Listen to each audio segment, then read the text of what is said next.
రైతుల పిల్లలు కార్పొరేట్ పాఠశాలల్లో చదివితే 90% ఫీజు రాయితీ కల్పించాలని అసెంబ్లీలో బీజేపీ పక్ష ఉపనేత పాయల్ శంకర్ డిమాండ్ చేశారు. రైతులు ఇల్లు కట్టుకోవడానికి 10 లక్షల రూపాయల చొప్పున ఆర్థిక సాయం అందించాలని అన్నారు. గతంలో రైతులు లేనట్లు బీఆర్ఎస్ కాంగ్రెస్ ప్రభుత్వాలు వచ్చిన తర్వాతే వ్యవసాయం ప్రారంభమైనట్లు మాట్లాడుతున్నారని అన్నారు. పీఎం కిసాన్ పథకం ద్వారా కేంద్ర ప్రభుత్వం వేల కోట్ల రూపాయలు రైతుల ఖాతాలో వేస్తుందని తెలిపారు.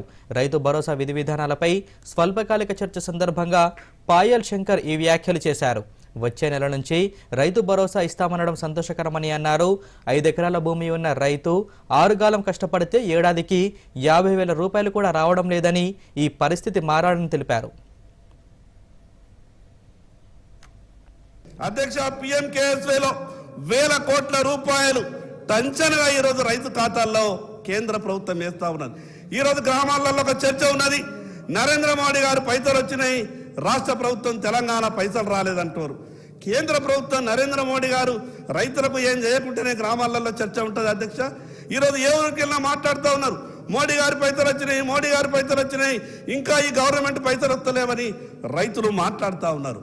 సరే, మీరు గొప్ప ఆలోచనతో ఉన్నారేమో, మీకు ఉన్నటువంటి పరిస్థితి చూస్తేనైతే మొత్తం అంతా కూడా జమ చేసుకొని ఉన్నాం, మేము జనవరిలో వేస్తామనే విధంగా మాట్లాడుతున్నారు. దానికి చాలా సంతోషం అధ్యక్ష.